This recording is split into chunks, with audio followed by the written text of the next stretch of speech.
ಬರುವಂತಹ ಜನವರಿ 1, 2026 ಹೊಸ ವರ್ಷ ಆಚರಣೆಯ ಸಂದರ್ಭದಲ್ಲಿ ಪೊಲೀಸ್ ಇಲಾಖೆ ದಿನಾಂಕ 31 ಮತ್ತು 1ನೇ ತಾರೀಕು ಸಾಕಷ್ಟು ರೀತಿಯಲ್ಲಿ ಬಂದೋಬಸ್ತನ್ನು ಕೈಗೊಳ್ಳಲಾಗಿದೆ. ಈಗಾಗಲೇ ಮೇಜರ್ ಸ್ಪಾಟ್ಸ್ಗಳು ಯಾವುದಾದಿದೆ ಅಂದರೆ ಸಾರ್ವಜನಿಕರು ಹೋಗಿ ಬರುವಂಥ ಪ್ಲೇಸ್ಗಳು ಯಾವುದಾದಿದೆ ಅದನ್ನು ಐಡೆಂಟಿಫೈ ಮಾಡಲಾಗಿದೆ. ಅಲ್ಲಿ ಕೂಡ ಸೂಕ್ತ ಪೊಲೀಸ್ ಬಂದೋಬಸ್ತನ್ನು ಮಾಡಲಾಗಿದೆ. ಅಷ್ಟೇ ಅಲ್ಲದೇ ಕೂಡ ಈಗಾಗಲೇ ಎಲ್ಲ ಹೋಟೆಲು, ಲಾಡ್ಜಸ್ಸು, ರಿಸಾರ್ಟ್ಸು ಮತ್ತು ಈವೆಂಟ್ ಮ್ಯಾನೇಜರ್ಸ್ಗಳದ್ದು ಮೀಟಿಂಗನ್ನು ಎಲ್ಲ ಪೊಲೀಸ್ ಠಾಣಾ ವ್ಯಾಪ್ತಿಗಳಲ್ಲಿ ಅವ್ರದ್ದು ಮೀಟಿಂಗನ್ನು ಮಾಡಿ ಡೂಸ್ ಆ್ಯಂಡ್ ಡೋಂಟ್ಸ್ಗಳ ಬಗ್ಗೆ ಈಗಾಗಲೇ ಅವರಿಗೆ ಸಾಕಷ್ಟು ರೀತಿಯಲ್ಲಿ ನಾವು ಮಾಹಿತಿಯನ್ನು ಕೊಟ್ಟಿದ್ದೀವಿ. CCTV ಇನ್ಸ್ಟಾಲೇಷನ್ ಆಗಿರ್ಬೋದು, ಮತ್ತು ಪರ್ಸ್ನಲ್ ಸೆಕ್ಯೂರಿಟೀಸ್ ಗಾರ್ಡ್ಸ್ಗಳನ್ನ ಕೂಡ ಅವರು ಡಿಪ್ಲಾಯ್ಮೆಂಟ್ ಮಾಡ್ಕೋಬೇಕಾಗುತ್ತೆ. ಮತ್ತು ಯಾವುದೇ ರೀತಿಯಾದಂಥ ಇವೆಂಟನ್ನು ಮಾಡಬೇಕಾದ್ರೆ ಮುನ್ನೆಚ್ಚರಿಕೆಯಾಗಿ ಪೊಲೀಸ್ ಇಲಾಖೆಯ ಪರ್ಮಿಷನ್ನು ಮತ್ತು ಇನ್ನಿತರ ಇಲಾಖೆಗಳ ಪರ್ಮಿಷನ್ನ ಅವರು ಕಂಪಲ್ಸರಿಯಾಗಿ ತೊಗೋಬೇಕಾಗುತ್ತೆ.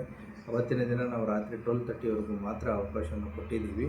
12:30 ಆದಮೇಲೆ ಎಲ್ಲವೂ ಕೂಡ ಕ್ಲೋಸ್ ಆಗಬೇಕು ಅಂತಲೂ ಕೂಡ ಹೇಳಿದ್ದೀವಿ. ಮತ್ತು ಅಷ್ಟೇ ಅಲ್ಲದೇ ಈಗ ಏನು ಕಳೆದ ನೀವು 3-4 ಡೇಸಿಂದನೂ ಕೂಡ ಸಾಕಷ್ಟು ರೀತಿಯಲ್ಲಿ ಪೊಲೀಸ್ ಪೆಟ್ರೋಲಿಂಗು, ವಿಸಿಬಲ್ ಪೊಲೀಸಿಂಗು, ಚೆಕ್ ಪೋಸ್ಟ್ಗಳು, ಡ್ರಂಕ್ ಆ್ಯಂಡ್ ಡ್ರೈವ್ ಕೇಸುಗಳು, ಮತ್ತು ಎನ್ಫೋರ್ಸ್ಮೆಂಟ್ ಆ್ಯಕ್ಟಿವಿಟೀಸ್ಗಳು, ಹೋಟೆಲು, ಲಾಡ್ಜಸ್ಗಳ ವಿಸಿಟ್ಟು, CCTV ಇನ್ಸ್ಟಾಲೇಷನ್ನು, ಈ ಎಲ್ಲ ಕಾರ್ಯಗಳು ಪೊಲೀಸ್ ಇಲಾಖೆ ಇಡೀ ಜಿಲ್ಲಾದ್ಯಂತ ತಗೋತಾ ಇದೆ. ಆದ್ದರಿಂದ ಪೊಲೀಸ್ ಇಲಾಖೆ ಬರುವಂಥ ಹೊಸ ವರ್ಷವನ್ನು ಸ್ವಾಗತ ಮಾಡಲು ಎಲ್ಲ ರೀತಿಯಾದಂತಹ ಸೂಕ್ತ ಬಂದೋಬಸ್ತನ್ನು ಕೈಗೊಂಡಿದೆ. ಸರ್, ಯಾರು ಪರ್ಮಿಷನ್ ಕೇಳಿದ್ದಾರೆ ಸರ್? ಹೋಟೆಲ್ಸ್, ರೆಸಾರ್ಟು, ಹೋಟೆಲ್ ಯಾರು ಅಪ್ಲೈ ಮಾಡಿದ್ದಾರೆ? ಕೆಲವೊಂದಿಷ್ಟು ಜನ ಆ ಅಪ್ಲಿಕೇಶನ್ಸ್ಗಳು ಪ್ರೊಸೆಸ್ಸಲ್ಲಿವೆ. ಅವರು ಬೇಕಾಗಿರುವಂತಹ ಎಲ್ಲ ಪರ್ಮಿಟ್ಸ್ಗಳನ್ನು, ಎಲ್ಲ ಸೂಕ್ತ ಸೌಕರ್ಯಗಳನ್ನು ಅವರು ಮಾಡ್ಕೊಂಡಿದ್ರು ಅಂತಂತಂದರೆ then will give permission as per